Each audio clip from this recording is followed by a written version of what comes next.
Монгол Ардын Хувьсгалт намын дэргэдэх арчил шударгаас Монголын эмэгтэйчүүдийн холбоо Монгол Ардын Хувьсгалт намын дарга энх хоёрыг 2012 оны 4 сарын 12-нд одоо олон зуун цагдаагийн хүчээр хүчирхийлэн барьсан энэ хилмигдүүлэлтийн өдөр одоо энэ үггүйгээр ийм фантомимо хэвлэлийн урал хийж байна.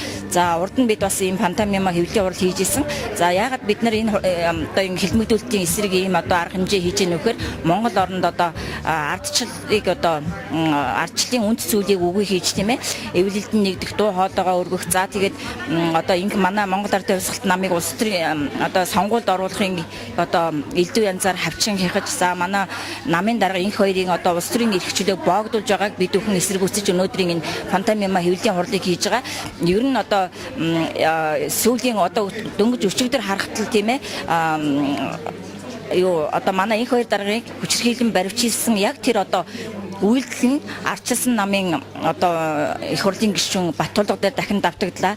За мөн одоо арчилсан намын дарга Алтан уяг өөрөө одоо энэ хилмигдүүлэлтийг эсэргүүцсэн мэдээлэл хийж байгаа. Энэ бүхэн одоо Монголд ардчил говьж жинхэнэ одоо ардчил одоо байхгүй болсныг харуулж байна. Тэгэхээр